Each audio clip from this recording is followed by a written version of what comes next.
Hey, Corey here. Welcome to my channel. Today I'm reviewing Survivor Series and it is John Cena's last PLE. Now I believe this is my first time ever actually reviewing a PLE for WWE or anything like this for WWE. So I'm gonna mix it up a bit too because a lot of people just talk about it. So if you're new here, I have character voices that I use on prank calls. You can check out the videos on my channel. I am gonna grade it between 1 and 5 stars. I'm gonna do an overall review of the whole show together and kind of review each match, talk a little bit about each, add some of my characters' opinions on there, and in the end we're gonna ask my expertise character Gladys on the ESPN price for the WWPLE that United States citizens have to pay for compared to the rest of the world. So here we go.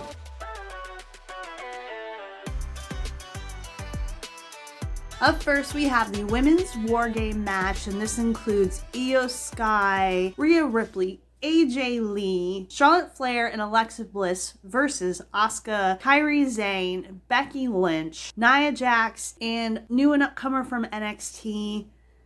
I'm gonna be honest with you right now, I'm not a fan of her name, and when I think of her name, I don't think of how she made it up. Her name is Lash Legend, and every time I hear her name, I think of an eyelash. So she's very new to me, and the name is just not sticking. But anyways, on to the match. We are introduced first with the entrance to Charlotte Flair, and my husband looks at me and he's like, that's not her usual ring gear. Did she lose her gear? And I'm like, possibly. And to find out, she wore it in honor of a 7-year-old little girl who has been diagnosed with a brain tumor. And we're still in November. That hits me hard. If you have not seen my other videos, I lost one of my best friends in November back in 2005 to basically the same thing, a brain tumor. So that hit for a minute. I cried a little bit and then we moved on. So she's introduced to her first opponent, and this is a little bit different. Usually they have the other people in a cage off in the arena. No, they decided just to bring them out individually this time. So it starts out with Asuka and Charlotte, and the women did put on a good show. I was wondering who was going to be next. I was thinking maybe Alexa. No, I was wrong. It was actually Io Sky that came out, and she's done wonderful in the past in these type of matches. And usually a trash can gets involved, which it does later on in the match, and she brings out the little trash can lid, and it's like, yeah,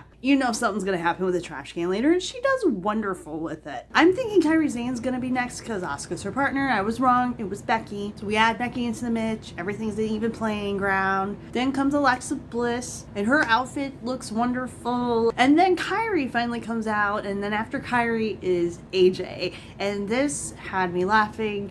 Becky's trying to prevent her to go in, and so she's the first person of the night to climb the cage and jump in and finally fight. We then have Nia enter in, followed by Rhea Ripley, and then Lash Legend, Miss Eyelash. I'm not used to seeing Lash Legend at all. We don't even get the channel that has NXT on it anymore, so I know nothing about her. And honestly, my first time seeing her actually wrestle, I think they moved her from NXT too early. Because yeah, she shows that she's a powerful force, but the problem with being that powerful force is sometimes when they're not ready, they're really slow at it. And I swear that's all she did was try to act powerful and jiggle her butt around. That's what it looked like. No offense, but I think she needs to go back to NXT and get a little more build up before she comes back. And of course, near the end of the match, Io Sky puts the trash can on her head, and please forgive me if I pronounce this wrong, Senton Adamiko, off the top and into all of the heels except for one, Becky.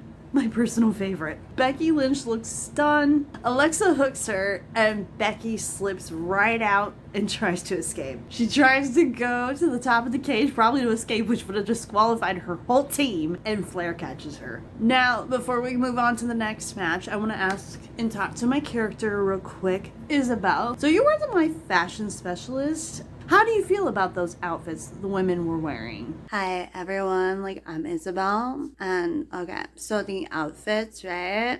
So I think that Charlotte Flair looked really funky, you know? And then we have what's her name? Asuka, right? It looks like Asuka, but it's Asuka. I mean, she looked really cool and stuff, right? And then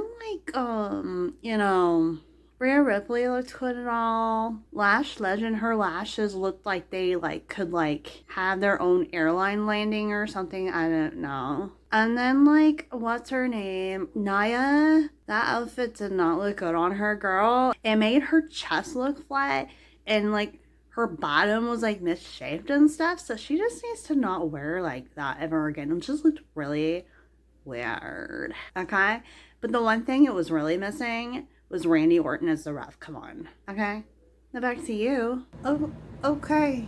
Isabel, our fashion specialist, just her opinion. Don't take it to heart. Now let's move on to John Cena's last PLE ever. This was for his Intercontinental title, and it was against Dominic Mysterio. My problem with this was it felt like Dominic's intro went forever, and then they took forever to start John Cena's music. I don't know if they were trying to build up the crowd, but as someone sitting at home, I was pretty pissed off. I'm like, just start the song already. I'm just do it. But Dominic Mysterio comes out with our beautiful Raquel and Roxanne Perez as his managers, and you know they're gonna be doing some stuff there, interrupting who knows what else. And then John Cena finally comes out and he's high-fiving everybody as he goes by, and then he said some things I did not understand. But with this match, there was a lot of interference. A lot. And I was dealing with my youngest back and forth, and so you kind of get lost when that happens.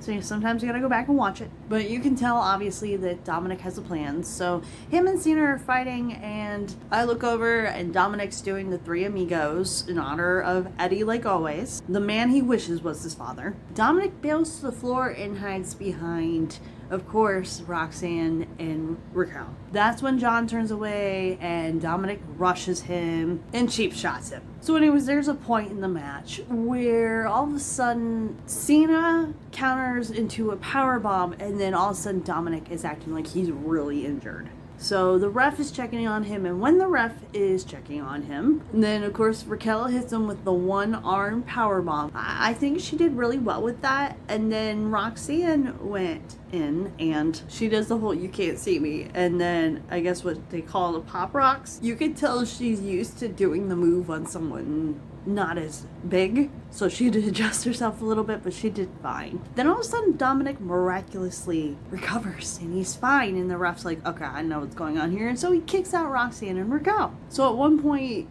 John Cena went to go and attack Dominic Mysterio, and Mysterio stepped out of the way, and next thing you know, our ref is down. These refs, I don't understand why do we hire weak refs? Okay, they're weak. They're going and reffing for big guys. You know, they're always knocked out. Yeah, I'm kidding. I know this was all in the script. Isabel, what do you think? Randy Orton as the ref. Come on. So while he's crashed out, Finn Balor comes out with JD McBighead. Wait, how do you pronounce this name? How do you pronounce this name? It's not Big Head, is it? It's McDonough? I'm just gonna call him Big Head. Okay, they run down to save Dom, and they get on the top rope to attack Cena, and Cena counteracts both. He gets them both in the corner, and he does his double attitude adjustment, and it was nice to see. Mysterio gets the title belt, and he's gonna hit Cena with it, and he misses, luckily. Cena then counteracts with the attitude adjustment, goes to pin him, and there's still no ref.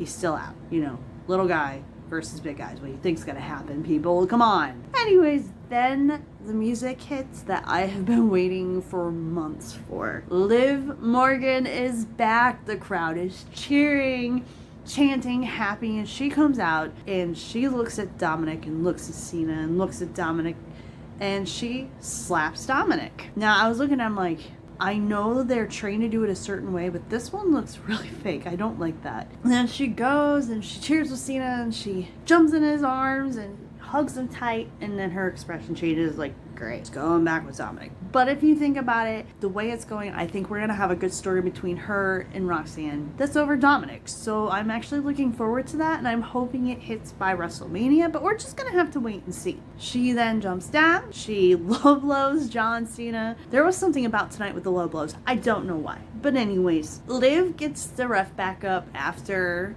Dom is going for the frog splash, and it's 1, 2, 3. The belt has changed arms. And I'm like, oh, that was nice while he had it. Isabel, do you have any more thoughts? The one thing it was really missing was Randy Orton as the ref. Come on. Okay. Okay, anyways, on to the next match. We have Nikki Bella versus Stephanie McMahon for the WWE Women's World title. I'm telling you right now, this could be a biased opinion. I love Stephanie. I think she's doing wonderful. She's learning English very well, and she's just very, very talented. Now we have Nikki, who was trained during the Divas era. So I'm wondering when she came back, before she came back, if they trained her up to how things have changed and stuff when she made her first comebacks, because so much has changed. And I can tell you with this match, it felt like two different generations fighting. Like, we're talking Divas era versus today's women's wrestling. And I honestly, in my opinion, want to see more women's wrestling than the Divas, because the Divas were not even allowed near the announce table when they were fighting. Don't you dare, no. Because I think it was Trish Stratus that had said that. They just were not allowed. They have improved this a lot. I'm wondering, because this kind of felt like maybe Stephanie had to do more of the actual wrestling moves and Nikki was more of the... I don't even remember how to describe the Divas era. Anyways, so I will just say about the match of what I've seen and what I rewatched and stuff, that it just felt like a Divas era versus today's wrestling. And it's just, no offense to Nikki, but she was trained in a different era. But let's move on to the last match of my opinion it is. So it's Brock Lesnar and Drew McIntyre and The Vision, which apparently now Logan Paul's in, whatever, versus CM Punk, Cody Rhodes, Roman Reigns, Jimmy Uso, and Jey Uso. Now we started this match off with Braun Breaker, which, by the way, I truly believe that his father passed on the talent to him, because he's very good. Braun Breaker starts with CM Punk, and of course, living close to Chicago, love him. And I think in the beginning, they both held down pretty well. Definitely Braun Breaker has it in him, and CM Punk's never been rusty after all these years. Slowed down? Possibly, because I mean, he's gotten older, but he still has as much talent as he did back then. So they both did really well. And then the disadvantage comes and Drew McIntyre comes, and I was thinking for a second, I'm like, oh. I remembered the shirts that each other had made where Drew McIntyre, I know, started with it. It was the shirt of a gravestone that says CM Punk's WrestleMania main event, WrestleMania 40 or something. And I was like, oh my gosh. And the CM Punk did one later. I just can't remember what it is now about Drew McIntyre. But I was like, I forgot that I had that whole feud. So of course, it's gonna get a little messy in there, especially in 2 against 1. So the fight in there went pretty well. Then comes out somebody to help Punk, and it is Cody. So Cody comes out. I felt like Cody's entrance might have been a tad long for somebody who's trying to help their friend, but I could be wrong. My son was like, oh, it's Cody, and then he was standing in my way, so it was kind of hard to tell. It felt like forever. This is the time because Drew tries to lock him out. Now it's Cody's turn to climb in, and I'm like, okay, so we're climbing in the cage today. Okay, and then of course there was a couple of blows during this match. I'm like, okay, today's also a low blow move today. Okay, we should start a counter for that, but I know that's been done before. But I was like, dang, the third thing today. Okay, so after Cody comes in, it's gonna get uneven again, and we have Logan Paul, the man who thinks he's a wrestler when really he's nothing but, in my opinion, a attention seeker, I guess is a nice way to put it. We're going to try to keep this a little family friendly. Attention seeker. I'm not a big fan of him. I don't think a lot of people are. I know he does have fans out there, but he's just not my cup of tea, and he comes off way too much attention seeker. There's times where I think he's done really good in the ring. And then he does or says something stupid out of the ring. I'm like, yeah, I'll still never have that respect for him. Then we come out with Jimmy Uso, and Jimmy Uso comes in, and he's definitely got his kicks in and all this stuff. And the whole Jimmy Uso that I'm always used to seeing. So he did very well. And then our 7th, and I'm not a fan of him because I feel he's a little slow, kind of like Lash Legend. I don't like that name, but I think he's improved since he hurt himself last year at Survivor Series. He has gotten a little bit better, but I think he needs more improvement in my opinion. If I was in that crowd, I'd start chanting, "You can't wrestle," because I'm a jerk, but I think he has a lot of room for improvement. So then after Bronson Reed, we have Jey Uso who comes out, and he didn't get to do much of a song, so he's sitting there, so he's standing there, he's moving around, kicking butt, and then he finally got his sound in, his music in, until Brock Lesnar comes along. Creeps me out a little bit. So Brock goes in there, and he is just hammering on people, and that's when I notice the table. I'm like, that table's been sitting there for a while. I forgot Jimmy had set that table.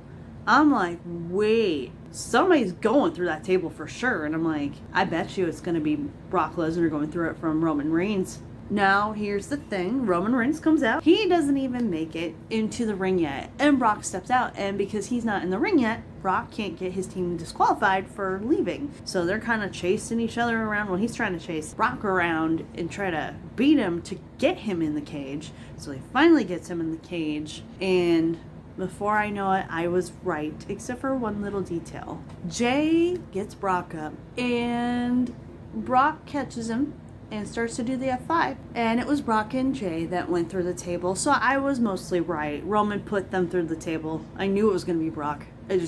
I knew. So Jimmy then helps Roman up, and Braun spears him. And then Breakker ends up spearing Jey. Punk finally gets a hold of Logan, and he's about ready to do the go to sleep. He does the go to sleep. And you look, and somebody else is climbing the cage. Like, we have this cage for a reason, people, to keep people in and keep people out. But all people have done today is climb. This person was in a black outfit, completely covered. So this mystery person just gets in the ring, and then CM Punk and Braun Breaker just looking at him like, okay, who are you here for? Now, the way the person super kicked, it kind of reminded me of like a part of maybe the Bloodline or something, and then he did the foot stomp that Seth Rollins does. But the thing is, though, Seth Rollins is out, so you know it's not Seth. So who do you think it is? You put down in the comments. Do you think it's somebody from NXT? Somebody who's already on the show, on SmackDown, or Raw? Who do you think it is? They did attack CM Punk. So possibly somebody who's going to be on Raw, or somebody who is on Raw? Or do you think it's somebody who's returning, such as Chris Jericho? Even though I don't know if he's still signed to AEW or not. I don't know. So it could be any of that. But I want to ask Isabel one last time. Isabel, who do you think was in there? So, I don't know, but I'm hoping, like, it's Randy Orton, and he would have, like, done stuff like take off the mask and stuff and show us his cute little face. But, like, that whole match was missing Randy Orton. Like, come on, you should have just got rid of Logan Paul. Like, no, ew. He's not pretty to look at. Randy Orton is. Caw. Of course you do. So Braun Breaker does the spear, and he gets the pin to CM Punk. So Braun Breaker and the rest of his team wins. There's too many people to mention. So post-match, Roman Reigns stands. You're expecting maybe the person might come back out. No, they didn't. So you just don't know. And you see CM Punk gets a fist bump from Roman Reigns, and then you can't really see what's being said, but it looks like Roman Reigns and Cody are arguing, but you don't know what they said. And all of a sudden, I did hear Roman Reigns say, "You have one hell of a team there," or it was something along the lines of that. So he walks off. So I'm wondering if the title he is actually going to go after is CM Punk's, and we just don't know it yet. I don't know. You don't know? None of us know. Creative team probably knows. So for each match, I'm just going to grade them now, since I forgot to do them after each match. So the first match was the women's. I would give that about 4 stars out of 5. The second match, John Cena versus Dominic Mysterio, I would probably give that 4 stars out of 5. It was actually pretty entertaining, especially with Liv back. Oh, I'm so happy Liv is back. Then we have Nikki Bella versus Stephanie McCurr. I give that 3 stars only because Nikki is trained in a different era, and it's just weird seeing the two go head in head. And then the men's, so many low blows, so many people climbing into the cage, probably 3 stars. I might be a little hard on it. But now the question is, for all of us United States citizens, was it worth the 30 some odd dollars for ESPN if that's the only thing you watch? So Gladys, I'm gonna hand this over to you. What do you think? My opinion is worth the $30. It might have been worth, like, I don't know, maybe 15 out, and there's no way I'd pay $30 for that. Come on. That's good to know. Oh, by the way, how was your Pixel VPN? With my VPN, I don't know. What was it like actually having to watch ads? Oh, yeah, it sucked. Okay, back to you. Thank you, Gladys, and I hope to see you next time to help us decide if it really was worth the 30 some odd dollars. I am Cora. Thank you for joining me for my interview. If you like this video anytime, please like, comment, subscribe, share, or down it, I don't care. And if you like what you saw, check out this. Until next time, bye.